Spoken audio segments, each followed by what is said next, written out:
Hello and welcome to Morning Brew on Labour Social. I'm Graham Hughes. It is Friday the 15th of December 2023. We've only got 16 days left of this year, so use them wisely, use them well. Big hello to everyone in the chat. Today I want to talk a little bit about Brexit to the chagrin of Michael Warner, who's said in the chat, do we have to talk about bloody Brexit? Yes, we do have to talk about Brexit because I've got a cookbook to peddle. The Great Brexit Cookbook. You can get that from the link in the chat. Available from all terrible booksellers everywhere. And also, David Cameron, the Hamburglar, he appeared before the European Affairs Committee yesterday. Now, this is significant because as a member of the House of Lords, a newly minted member of the House of Lords, Nadine, how'd you like them apples? He is now our Foreign Secretary, but he can't stand up in the House of Commons to give a speech about what he's been up to because he's not an MP, and Lords and the monarch are not allowed in the House of Commons. It's called the House of Commons for a reason. They are most definitely barred from entry, famously symbolically gestured by the doors being slammed in the face of Black Rod every time they do a state opening of Parliament. And then they do actually open the doors, let Rod in. He says, well, the king, or used to be the queen, but now the king, requests the presence of everyone in the other place. And the others go, okay, because they have to call it the other place. And anyway, so this is all by the by. So we have our former Prime Minister, the guy who put Britain well and truly on this absolutely insane course. Oh, thank you, my glamorous assistant. Just passed me the most important thing. Thanks. Cheers. Bye. Which is my cup of tea. Didn't have time to make one this morning, so but there you go. So yes, the man who set in motion more than anybody else Brexit, which has been the biggest peacetime disaster, actually just disaster, that Britain has ever faced. And so he was up before the Select Committee, and he was asked about he was asked about whether we would rejoin the single market, whether we would rejoin the customs union, to which he said 9. Also, freedom of movement is something that has been taken away from all of us who aren't rich, because if you're rich, you've still got freedom of movement. This is the worst thing about Brexit. It doesn't affect the rich. It only affects the rest of us. You are part of the 5% richest people in this country. Brexit doesn't mean shit to you, to be honest with you. You can have a foreign spouse, you can marry someone from anywhere in Europe, you can move to anywhere in Europe, you've got the money to do so. The rest of us who don't have $5,000 in our bank accounts, we can't do that kind of thing. We can't apply for citizenship in other countries because we don't have enough money to do so. And one of the things why you see posh, privately educated wankers like Lawrence Fox get so freaking upset about lockdown and having to wear a mask is because they've never had to follow the rest of the rules that the plebs like you and I have had to follow. Do you know what I mean? Like they've never had to go down that route. They've always done whatever the hell they like. Farage, Johnson, Rees-Mogg, Michael Gove, they just do what they like, when they like, to who they like, and get away with it because they're rich. And David Cameron, really good example. He thought he did well. He thought he did well with the AV vote that we had back in 2011, which was to bring in the alternative voting system where you put 1, 2, 3 rather than an X in the box. So basically, everyone who gets elected needs to get more than 50% of the vote, which is a fair way of doing it than doing it by first past the post. And it would also nullify the effects of these little tiny parties appearing on the left and the right and stealing votes from the candidate who would otherwise win. So you have a lot of situations where well over 50% of the people who vote in any given constituency vote for somebody else other than the winner. But the winner gets 40% and wins because that's the first past the post system. So, yeah, he won that, and he won the Scottish referendum. Not for the Scots, unfortunately. And in 2014, sorry. And then he won the general election in 2015 against all odds because austerity was really unpopular, but Ed Miliband decided to eat a bacon butty in a funny way. So the British population, instead of going to Labour or causing another coalition actually gave a slender majority to the Tories, which he wasn't expecting. So riding high on this flush of success, he thought, I'll do an in-out referendum. Something that he never thought he'd have to do. Don't forget, because he may have promised it, but he could have said, if he was in a coalition with the Lib Dems, I want to do that in-out referendum, but the Lib Dems just wouldn't let me. Would have been a get-out clause. Don't know if the Lib Dems would have blocked it, but it was an option there, which was taken away when he won the election in his party won the election in 2015. So in 2016, he decided that we were going to have this referendum, and the UK economy went off a cliff straight away. The pound to the dollar, the pound to the euro just dipped. Foreign direct investment in 2016 was ridiculously high. We're talking like hundreds of billions of pounds. It was just insane, the amount of money that was flowing from other countries into this country. That all stopped. And from then on, it's been pretty much money flowing out of the country one way or another. We've got rid of over £1 trillion worth of assets that were housed in this country that are now in Dublin or Paris or Frankfurt or Amsterdam. They're not here anymore. We got rid of them because we didn't want those stupid assets, clogging up space, as assets do, I guess. I don't know if they're actually tangible or whether it was just, hey, we're Barclays, we've got 240 billion euros here in London, let's move it all to Dublin. That's something they had to get a high court order in order to do. So people who go, oh, but money moves around the world all the time, Graham. I mean, it's just normal. No, not for that kind of money. Not for that kind of wealth that flowed out of the country. So, the upshot of this interview, I guess it was an interview, this questioning by people like Lord Lamont. Oh my God, I thought he was dead.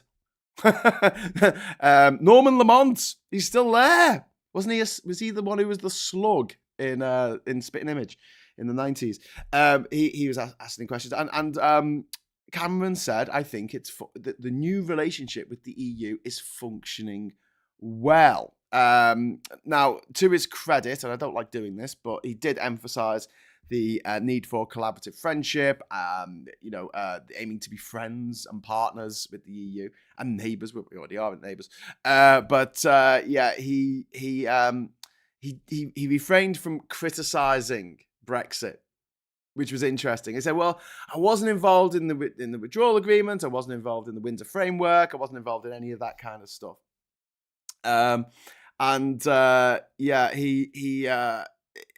Basically.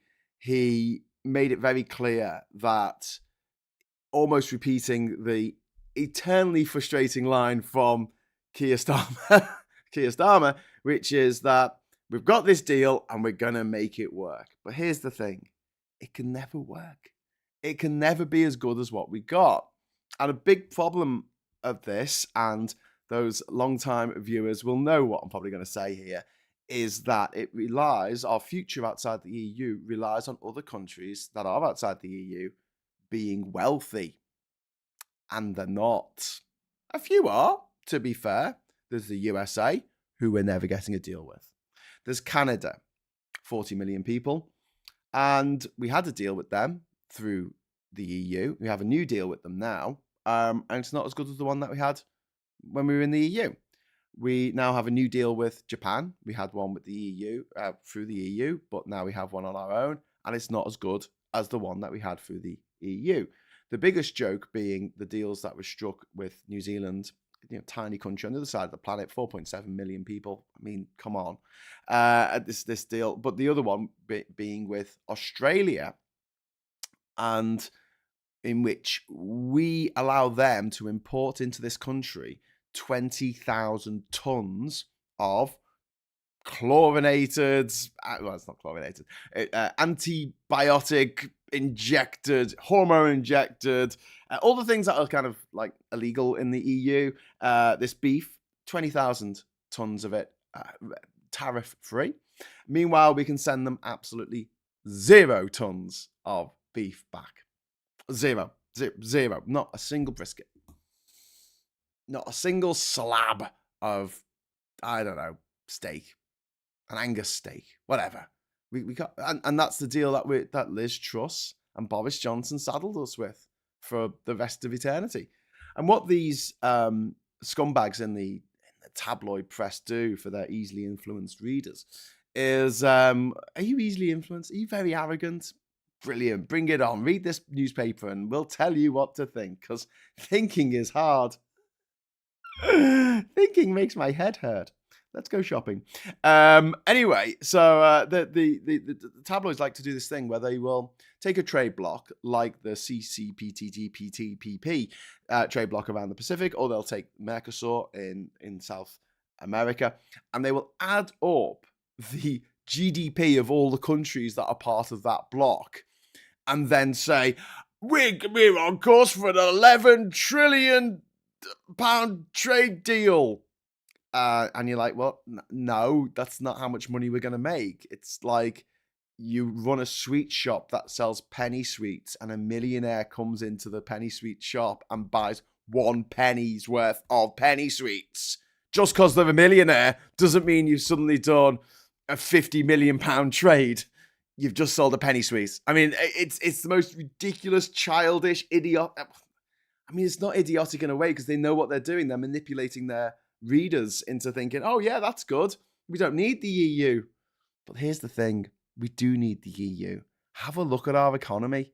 One of the reasons why Rishi Sunak looks so glum, so out of Christmas festive spirit in any way, shape or form. And I know he didn't do, but the point is, he looked so miserable on Wednesday when people were ribbing him. He just had no comeback.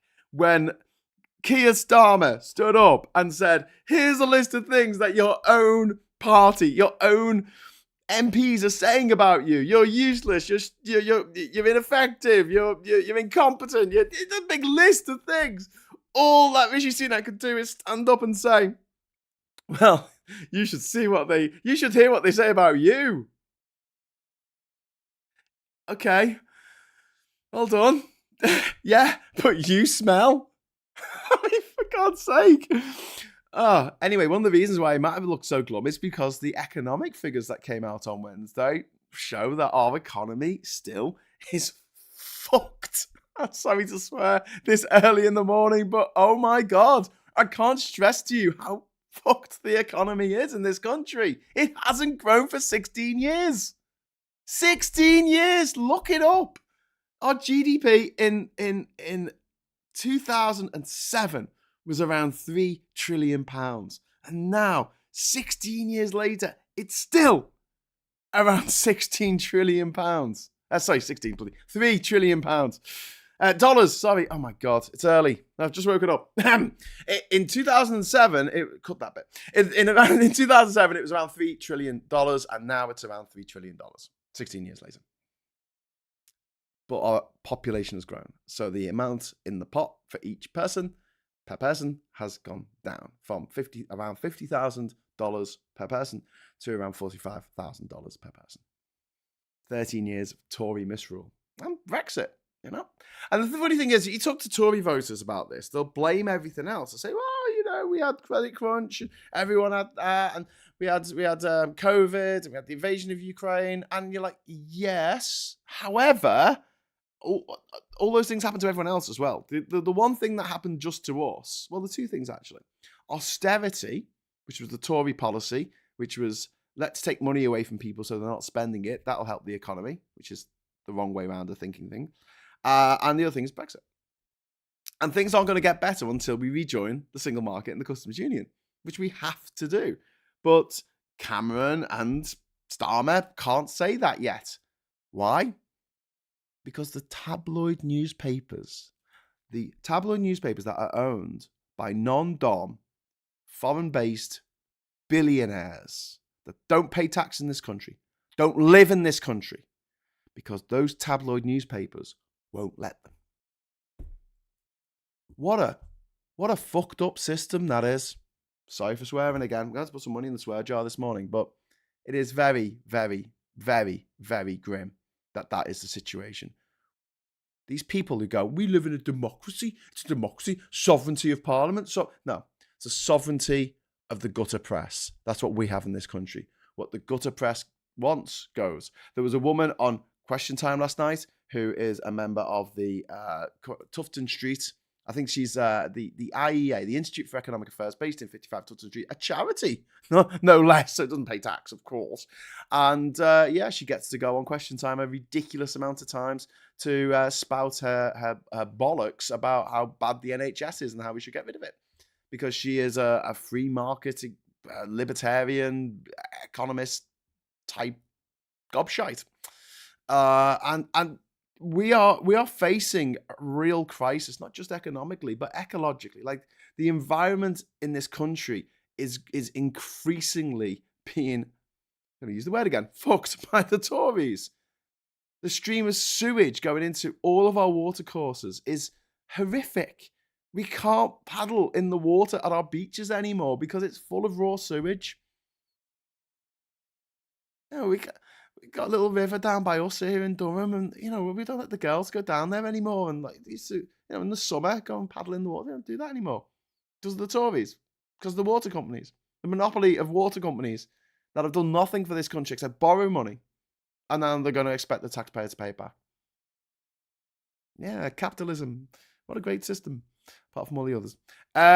Johnny Copperhead, thank you very much for the super chat there. Hang on a sec, Graham. Are you suggesting the Tories might have effed up the, that's a better way of putting it, effed up the country for years to come? Yes, they have. And it's going to take 5 years for the parliamentary system in this country to catch up with what needs to be done. I think that in the 2029 election, which is a long way away, I think that in that election, if Labour win next year, which is looking likely, that will be the election in which I think Labour will offer some kind of return to the single market, or possibly an entry into some kind of like outer orbit of the EU, because the EU has learned through Brexit, painful lesson, that it can't be too restrictive over certain things, and it has to have a little bit more flexibility. I'm talking of the EU. I'm talking of flexibility. Viktor Orban spat his dummy out this pram yesterday. Viktor Orban is the far right-wing leader of Hungary. Hungary, famously part of the Axis powers in the 1940s in the Second World War. Yes, they went in on the side of Hitler. How well did that end for them? Not so well. They ended up behind the Iron Curtain for the best part of 50 years. Yeah, not so great, Hungary. But now they're going back there because they just want some more of that sweet authoritarianism. Viktor Orban, who's a far right-wing bigot and thug, has spat his dummy out the pram because Ukraine and Moldova are both now, they've gone beyond candidate status. I think that they can now enter their applications. It'll still take years for them to join the EU, but he strongly objected to this. And he showed his displeasure by having his country veto the aid package, €50 billion aid package to Ukraine. One man. How can one man have that much power over the lives of others? Because he's so far up Vladimir Putin's arse, he can see the future. He is a disgraceful rat of a man, and the 26 other countries of the EU said, yeah, aid package going to Ukraine, that's great. And then Viktor Orban said no. One man. And I think that to get that aid package through, there's only one way to do it, which is to suspend Hungary from the European Union. I know there's going to be people in the chat going, but we're not in the European Union. We shouldn't be opining over it. But we're allowed to talk about the politics in other countries because no man is an island. And if a clod of land is lost from Europe, then Britain is the lesser or something. I can't remember the actual poem by John Donne, but it was very good. Basically said, don't ask for who the bell tolls. It tolls for thee. It tolls for you. Anyway, moving on. We're going to just have a quick look at the chat here. Parliament is trying to put itself above the law. If that's sovereign, I want no part of it, and neither should anyone else. No, that's the thing, 31 Blaze. It's not Parliament they're trying to put above the law. It's the executive. It's the government. They're trying to put that above the law.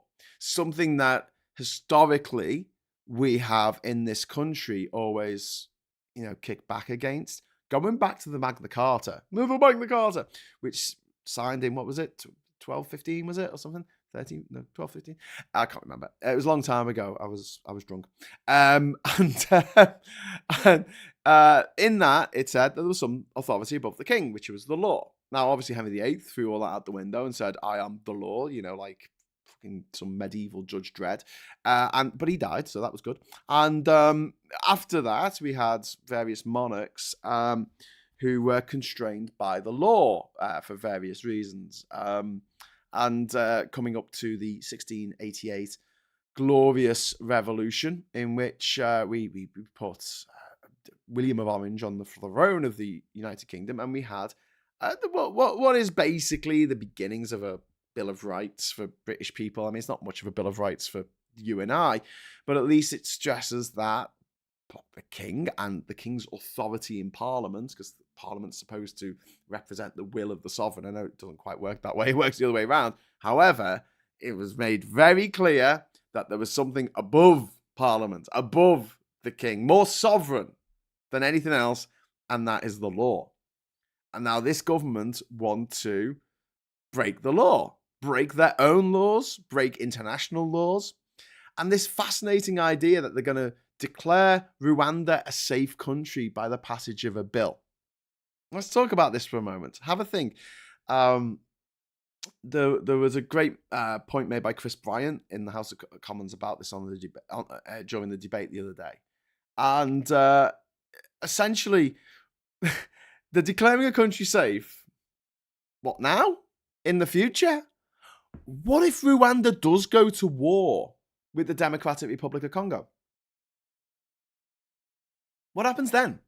I mean, it's looking likely. The leader of the Democratic Republic of Congo called the leader of Rwanda Hitler this week and said if he behaves like Hitler, he'll end up like Hitler, i.e. dead in a bunker. There's literal skirmishes going on just over the border around Goma in the DRC. And they're saying, oh, it's Congolese rebels, it's rebels. They're being backed by the Rwandans. I mean, yeah, don't forget the Congolese War and the two Congolese wars in which millions of people died at the end of the 90s and the beginning of the 2000s. You know the two Congolese wars. You do know them, don't you? The Great War of Africa that no one knows about, the one that got no coverage at all in the Western media. That was kicked off by Rwanda, essentially. Because you had the massacre in Rwanda, the genocide in 1994, and then you had refugees spilling over the border. You had militia groups, you had people, skirmishers, and one of the little skirmishers ended up with the warlords basically marching all the way to Kinshasa and taking out the leader and becoming president himself. But yeah, Rwanda's a safe place. It's had the same leader since 2000. So 23 years, same leader, locks up any kind of opposition. And if you complain about the food and the lack of it and you're a refugee, he'll shoot you. But it's a safe place. And it will always be a safe place because Parliament have said so. So can you make a law saying that the moon is made of cheese? And therefore it's so? No, you can't, because that is madness. But it's all the Tories have got now. Madness. Phil the Greek hasn't married then. I went to Kinshasa in DRC during the war. Scary place. I went there after the war. I was in Kinshasa in 2009. I thought it was quite nice, considering what it had been through. But not somewhere I would necessarily want to bring up the kids. You know what I mean? Hughes says Lord Cameron of Wank was the quickest route back. Bugger the checks and balances, rush it through quickly today. Well, checks and balances, come on, beefy Beaufort got given a gong, and he's the only thing he's famous for is getting his wang out accidentally on Twitter. You've got Claire Fox, you've got Lord Lebedev, the Lord of Siberia in the House of Lords. You've got Charlotte Owen. Who the hell is Charlotte Owen? I have no idea, but she's in the House of Lords, an unelected lawmaker for life. There you go. Film Hotel Rwanda is a good watch. So the guy who was portrayed by Don Cheadle in the movie Hotel Rwanda was kidnapped by the Rwandan regime. His flight was diverted to Kigali. It landed and he was arrested and he was held for 2 years and tortured. And that happened, and he only got out last year. Safe country. Safe country. Yeah, we can put innocent women and children fleeing persecution. We can fly them to this country because we've said it's safe. I mean, it just beggars belief. I mean, I want to say stupidity, but it's not, because they know what they're doing this with their performative cruelty. They know who they're appealing to, but this government has absolutely turned 100% into UKIP. That's what it is now. It is UKIP. There's no two ways about it. There was a bit of is it Pod Save the UK? Is that the podcast? And they were talking. They were comparing the manifesto, the UKIP manifesto of 2015 with what the Tories are doing now, and there was no difference. It was literally all the same sorts of things: controlling migration, making sure people can't come here, getting rid of environmental rules about house, so we could build more houses and all this kind of nonsense. And it was painful. It is painful that UKIP have taken over, and that same kind of wingnut, extreme right-wing lunacy captured the imagination of the nation, because we let them do that. And there's a lot of people on the left who have to take responsibility. I feel should take responsibility for the way this country has ended up, because they were too busy fighting for other countries, fighting for the rights of people in other countries, and kind of forgetting that, okay, yeah, that's important, guys, but right now we've got to fight for our own rights, because if they get taken away, we can't do anything to help people in other countries. It's like when people talk about animal rights, which I completely agree with. I completely agree that animals shouldn't suffer, shouldn't be maltreated, shouldn't be tortured. Absolutely. But if you're dealing with a country that has no human rights, good luck with the animal rights, mate. Yeah, it's not going to happen. Human rights first, and then we can worry about everything else. And we need to start looking at things in a more strategic way than we have done in the past, where we've just fixated on one particular issue and gone, oh, I'm obsessed with this, I'm obsessed with that. And that could include Brexit to some extent. But, well, to a big extent if you wanted it, to a slightly lesser extent if it was like something that you were fighting against. But we need to see the bigger picture. Where do we want to be in 5 years' time? Where do we want to be in 10 years' time? Do we still want to be here? Where we are right now, with record numbers of people on waiting lists, on record number of homelessness, record number of homeless children, record number of people using food banks, an economy that still hasn't grown. Do you want to be here in 10 years' time with me sitting here going, the economy hasn't grown for 26 years? I'll have more grey hair then. But I mean, seriously, I imagine that. Imagine that as the future for this country. That's not a future that I want. That is the Tory future of this country. And it's horrible. And if we are going to stop that from happening, we have to get rid of the Tories. And I'm not averse to tactical voting in this election. I think it's the right thing to do in certain constituencies where Labour don't stand a chance. Yeah, fine. Vote Lib Dem, vote Greens, vote Plaid Cymru, vote the fucking SNP. If you like, as long as you're not voting for the Tories, vote for the party that is most likely to get in. Because we can't just beat the Tories in this election. We have to grind them to dust. Why? Because we have to make that serve as a warning for future governments who go too far. And this government has gone way, way, way too far and should be punished accordingly. The most disturbing thing at the moment in the polls, do you know who's number one for the next leader of the Conservative Party? Kemi Badenoch. Kemi freaking Badenoch. You know, that homophobic, transphobic, racist, misogynistic, horrible woman. The woman who said that women shouldn't be allowed to take time off work because of the menopause. Because being menopausal, it's just like having red hair, really, if you think about it. No, it's not. People in physical discomfort being forced to work because we have a system that doesn't take their needs into account. No, that's not like being ginger. Believe me, I'm ginger. It's not like being ginger. Vote reform if you must. Yeah, Michael, I guess so, yeah. I eventually got my warm home £150 grant from British Gas Electricity Division. They only held. I fell off my seat. Oh, well done for getting it. They only held onto it for 2 months to earn interest off it. Yeah, I can see them doing that. That's what big companies do. They pay at the last possible moment that they can get away with. Hey, listen, it's now 10 o'clock. Oh my god, that went quick. That went awesomely quick. Okay, so I was going to do the papers. Should I do the papers? I was gonna do the papers. Well, yeah. Tomorrow's papers. I was going to do the papers. Should I do the papers? All right, here we go. Pro vaping campaign funded by Big Tobacco. Is anyone surprised? You know, evil company does evil thing with their evil money. And then there was a Hamas plot to kill Jewish people in Europe, and it's an absolutely gorgeous picture of Emma Stone, fellow redhead. She'll be in my enclosure when we're all put in the Galactic Zoo.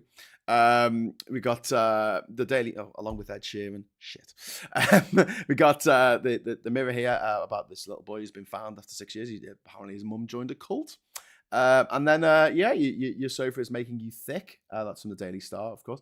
And then there's a woman who's missing, and there was a call to her. And the kidnapped kid who's been found in the Pyrenees. Where has he been for the last 6 years?